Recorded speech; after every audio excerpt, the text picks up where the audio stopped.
walillahi alhamdu. Leo tutatizama hiyo. Kwa sasa tutatizama rangi ya nyoka, sababu rangi hizi katika ndoto zina maana yake. Nilisema cha kuzingatia uzingatie pia rangi ya nyoka. Kwa leo tutaangalia rangi ya nyoka, tutatizama nyoka mweusi. Ndugu yangu, ndugu mtazamaji ama msikilizaji, wallahi tafsiri ya ndoto ya nyoka mweusi ni ndoto hatari, ghairu mahmuda. Ni ndoto ambayo haipendezi kwa mtu kiota, kwa sababu inabeba ishara iliyokuwa mbaya, ishara iliyokuwa hatari, ishara ambayo haipendezi kwa mwotaji. Kwa ndoto hii ukiota tu, ukiamka umeota tu nyoka mweusi ima kwa namna yoyote ile, basi wallahi unatakiwa muombe Allah subhanahu wa ta'ala akukinge na shari kwa ujumla wake. Maana ndoto ya nyoka mweusi katika ndoto ana ishara ya uadui. Kwa wewe mwotaji una maadui ambao wanakuzunguka. Ima mara nyingi huwa ni watu wa karibu. Na mara nyingi ndoto ya nyoka mweusi huwa mara nyingi ni watu wa karibu. Lakini hii ina ishara kwa huyu mtu ana uadui au atapitia uadui. Kwa Allah subhanahu wa ta'ala anakupa ishara mapema ili uweze kumtegemea subhanahu wa subhana. Kwa nyoka mweusi ni hatari katika ndoto. Nyoka mweusi pia ni ishara ya kuwa huyu mwotaji huyu ana jini. Mara nyingi wale watu ambao wana mashetani, wana majini, wallahi wa billahi, mara nyingi kuota ndoto ya nyoka mweusi ni kawaida. Kwa watu ambao tuko katika tiba tunaelewa haya.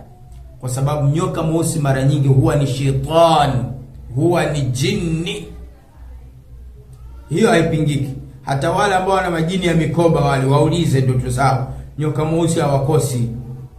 Kuota nyoka mweusi hawakosi, kwa sababu nyoka hivi nilipozungumza kwa wale wenye mikoba ya uganga au ushirikina, washanielewa wenyewe. Wakiona tu clip watajua shekhe kuna jambo anafahamu. Kwa hiyo wabillahi nyoka mweusi huwa ni shetani, huwa ni jini. Tena ukimwota mkubwa, maana yake jini yule ni mkubwa. Angalia katika wakati wa Bwana Mtume Muhammad sallallahu alaihi wasallam, akiwa katika vita fulani ya Khandaqi, kuna kijana ambaye alikuwa katika ile mwezi ule wa ndoa mpya, yani ndoa yake ilikuwa mpya. Alikuwa akimuomba Rasulullah sallallahu alaihi wasallam idhini ili aende nyumbani akamtembelee mkewe. Sasa angalia, siku moja akatoka kaenda kwa Rasulullah sallallahu alaihi wasallam kuomba idhini, kisha akamruhusu, kaelekea nyumbani. Baada ya kufika nyumbani, kamkuta mke wake haipo ndani, yupo nje. Akamuuliza, kwa nini upo nje?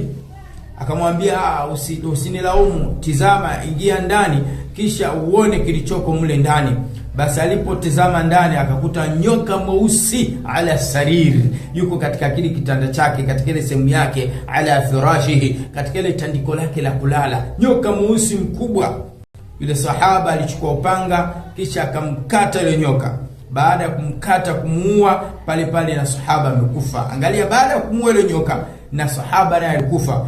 Habari zilimfikia kipenzi cha umma Bwana Mtume Muhammad sallallahu alaihi wasallam. Na habari baada ya kufika kwake, wallahi Rasul alisema, hakika fihi sakanun, kwa ndani ya nyumba kuna majini wanaoishi. Kwa hiyo utajua tafsiri ya ndoto ya nyoka. Nyoka mara nyingi shetani, majini hupenda kuja katika taswira yake. Kwa mtu ambaye anaota nyoka mweusi huwa ni shetani, tena adui yake ni mkali kama shetani kweli.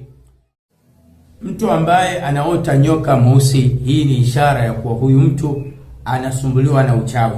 Na kama haukusumbui sasa hivi, baada ya muda satuani utapitia katika kipindi cha kusumbuliwa na sihiri. Kwa Allah anakutahadharisha ili uchukue tahadhari mapema ya kumtegemea subhanahu wa subhana. Mara nyingi nyoka mweusi ni uchawi. Hiyo haipingiki. Ukipinga wewe. Lakini uchawi mara nyingi watu ambao wamepigwa sihiri ya maana, uchawi wa maana, basi huyu mtu kuota nyoka weusi ni kawaida. Kingine, uchawi wake huwa ni uchawi mzito. Ni uchawi mzito, uchawi mkali. Na huyo mpigaji ni mpigaji kweli, na kama jini ni jini kweli, katumwa na uchawi uje kukaa katika maisha yako, katika ukusumbue. Na mara nyingi watu wanaota nyoka mweusi, wallahi hata maisha yao yuanuna su'bat alhayatiyya, au pitia katika ugumu wa maisha fulani. Anakuwa ni mtu mwenye kuanzisha kitu fulani lakini hafiki mbele. anakuwa ni mtu mwenye kuanzisha jambo lakini haendelee, kwa sababu anasumbuliwa na sihiri. Ipo sihiri ambaye sihiri hii tunaita sihru ta'til. Siku nyingine tutakuja kuzungumzia sihru ta'til ni nini. Ni sihiri ambayo ukipigwa pap, basi wewe unakuwa ni mwenye kuanzisha, huwezi kuendelea. Na mara nyingi watu kama hao masikio yao haya usikia wakikaa hata wenyewe wanasikia yanavuma, wanasikia tafrani kichwani, hawaelewi. Yani mara nyingi amepigwa na sihrul aswad. Ndio mara nyingi huota nyoka mweusi.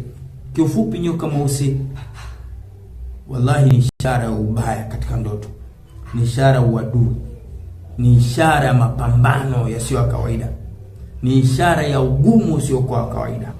Ndoto ya nyoka mweusi. Unachotakiwa baada ya kufahamu haya